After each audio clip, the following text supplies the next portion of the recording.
Так, ребят, всем привет! И сегодня у нас наконец-то тот видос, про который я говорил недавно. Это 20 схем света с одним источником. Я не знаю, вообще, большая ли такая вероятность, что вы приходите куда-то в студию, и все источники заняты где-то в других залах или поломались, и у вас остается только один источник. Не знаю, насколько большая такая вероятность, но всякое может быть.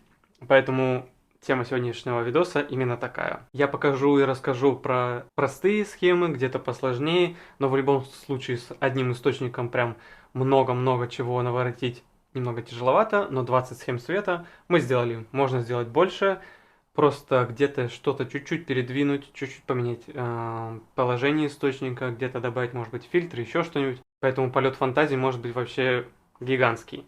И давайте начнем с первой схемы света, которая мне прям, не знаю, прям максимально зашла. Я, наверное, потом еще что-то с ней поснимаю, может быть, как-то доработаю или еще что-нибудь. Но в любом случае, для первой схемы света нам понадобится один источник.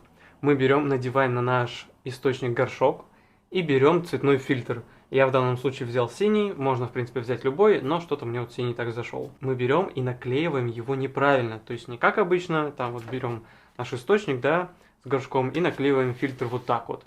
А здесь мы наклеиваем фильтр немножечко по-другому, чтобы у нас оставались белые полосы, откуда будет проходить обычный свет. То есть часть горшка у нас будет с синим фильтром, а часть с белым, то есть где не будет фильтра. И у нас получится такой, можно сказать, даже как три источника. То есть мы берем, сгибаем, приклеиваем на скотч, чтобы ничего у нас не упало. И главное поставить угол, чтобы у нас часть белого цвета попадала на модель, чтобы она у нас подсвечивалась нормально. Но тут уже зависит от вас, как вы хотите. И часть синего цвета попадала у нас, получается, и на фон, и на модель. И другая часть белого цвета уже попадает тоже куда-то на фон. И получается прям, ну вообще какая-то нереальная схема света. И казалось бы, всего лишь с одним источником, но такая офигенская. И вот такие кадры у нас получаются. Следующая схема у нас достаточно тоже очень простая. Ее можно сделать с импульсами, что, наверное, будет даже чуть лучше, потому что больше зальет. Но я сделал с постоянным, и тоже, в принципе, получилось очень хорошо. Я просто взял, поднял источник достаточно высоко, он будет у нас бить, получается, в потолок. Можно без всяких насадок, чтобы площадь света покрывала, так скажем, большую часть потолка, и свет у нас больше рассеивался и переотражался. И с такой схемой света у нас получается достаточно очень мягкий свет, который заливает и нашу циклораму, и заливает и модель, такой в каком-то своеобразном плане дневной, может быть, даже свет. И тут уже можно немножечко поиграться со светом. Можно поставить просто на стойку, как я, а можно поставить на журавль, достаточно поднять вверх, и то есть у нас он будет не стоять вот как вот у меня, да, сбоку от модели, а вот он будет стоять вот здесь вот где-нибудь, и прям перед моделью. То есть в кадр он не попадет, но из-за того, что на журавле, он у нас будет бить вот прям в потолок. И свет, может быть, даже будет чуть-чуть лучше. И тень упадет немного по-другому. То есть на моих кадрах тень падала немножечко вперед перед моделью, а с журавлем она будет падать либо прям вниз, либо чуть-чуть назад, что тоже будет очень даже хорошо. Следующая схема света у нас тоже такая простенькая. Я надел на наш источник горшок. По-моему, даже я надел в процессе соты, но я уже, блин, точно не помню. Вот, то есть можно попробовать либо так, либо так. Просто мне хотелось немножечко побольше затемнить картинку. Можно либо надеть соты, либо просто подальше отодвинуться от края циклорамы. Но тут уже зависит от вашей циклорамы, насколько она длинная, глубокая. Поэтому вот такие два способа. Я, получается, бил модели прямо в затылок. Она стояла у нас бочком. И перед моделью я поставил черный флаг, чтобы сделать такой небольшой контур, где-то, может быть, даже чуть-чуть силуэтик. И такая вот достаточно прям контрастная картинка получилась. И можно сделать точно такую же схему, но если вам хочется подсветить лицо модели, то просто развернуть флаг белой стороной. То есть свет у нас будет бить в зад модели и создавать такой небольшой контровичок, а спереди перед моделью будет уже стоять флаг, который будет отражать свет и заполняет переднюю ее часть. Тоже очень классная схема. Можно, если у вас циклорама недостаточно глубокая, то просто в фотошопе потом чуть-чуть затемнить фон. Это делается очень легко. Изображение, заменить цвет, по-моему, выбрать пипеткой задник и покрутить яркость влево. Все. Такая вот простая схема затемнения фона. Следующая схема света у нас будет также с флагом и одним источником, понятное дело. Я уже здесь поставил источник за моделью, взял горшок, нацепил на источник и бил в задник циклорамы. Можно здесь также сделать, как я, немножечко сбоку, а можно опять же поставить журавль, чтобы он у нас был, вот так скажем, такой конструкции. Свет бил в задник, потому что если у нас будет стойка, то стойку, понятное дело, будет видно в кадре. Ну, либо потом ее просто зафотошопить или поставить за модель и особо ее не двигать. Вот, а перед моделью я положил белый флаг. И то есть, получается, свет у нас бьет в задник, переотражается сюда, и опять же переотражается от флага на модель, и подсвечивает ее небольшой, так скажем, низ. А как раз верхняя часть, вот лицо, здесь немного грудь, остается у нас немного в тени. Тоже получается очень классная картиночка. Я покажу вот здесь вот где-нибудь реф, но там, скорее всего, возможно, снято с двумя источниками, но как один из вариантов просто заменить один из источников флагом. Тоже очень классно получается. А для следующей схемы света нам понадобится октобокс и также два флага. Мы берем, ставим наш октобокс позади модели, можно подкрутить яркость побольше, ставим модель, можно сказать, в упор к октобоксу. Октобокс у нас будет создавать такой прям жестко выбитый фон. Также из-за того, что мы близко стоим, у нас будет очень хорошо подсвечиваться контур модели. И перед моделью мы ставим два флага, чтобы заполнить тени на лице, на груди и на всем теле. Эта схема подойдет больше для каких-то портретиков, потому что, ну, наверное, нет таких октобоксов, которые прям заполняют вообще все-все. Но если прям нужно сделать точно такое же, но кадры в полный рост, как один из вариантов можно поставить фрустраму и просто так же в спину бить.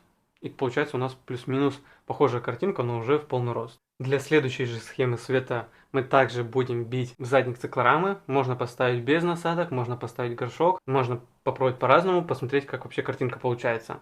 И также уже по бокам от модели мы ставим флаги черной стороной. Также очень важно отойти подальше от края циклорамы. Потому что если мы будем ближе стоять, то больше света все-таки будет попадать на модель. В любом случае свет будет переотражаться и как-то, но попадать на модель. А флаги в нашем случае будут, так скажем, поглощать немного свет и делая как раз модель в силуэте. То есть у нас задник будет прям выжженно белый, а сама модель будет у нас уже темная, черная и полностью в тени. Но также все-таки чуть-чуть, но свет может попадать на модель, что тоже будет на самом деле очень классно выглядеть. Если вы хотите вот этого как раз побольше контурного света, то можно как раз чуть-чуть подойти поближе к краю циклорамы, чтобы вот этот свет, отраженный от стены, чуть-чуть побольше ложился на нашу модель. И получится тоже очень классная картинка. А для следующей схемы света нам понадобится журавль и октобокс. Журавль не во всех студиях поднимается так на ручке, поэтому если вам сложно поднять его, то лучше попросить администратора, потому что мало ли он упадет, и будет на самом деле не очень приятно, если что-то разобьется. Мы ставим наш октобокс на журавль, поднимаем его, и чтобы октобокс был примерно на сантиметров 20, 25, 30 выше головы модели. И очень важно, мы ставим модель не в центр октобокса, а за ним. То есть октобокс кончается, и мы прям сразу же вот на конце ставим сюда модель. Потому что если мы будем ставить модель прямо под октобокс, то будет пересвет, будут круги под глазами и будет неравномерно падать свет. То есть сверху у нас будет очень ярко, а снизу уже будет как-то все темно. Поэтому мы ставим за пределы октобокса, прямо на его конец, и свет будет очень красиво и мягко ложиться на нашу модель. Также маленький нюансик, если мы хотим наш задник сделать более темным, то мы опять же просто отодвигаемся дальше от циклорамы. А если мы хотим задник сделать более светлым, то, понятное дело, подходим к нему поближе. Либо же просто потом, опять же, в фотошопе сделать задник чуть-чуть темнее. Делается это просто по щелчку пальцев. А следующая схема света у нас очень похожа на предыдущую, но в этот раз мы просто будем использовать не октобокс, а стрипбокс.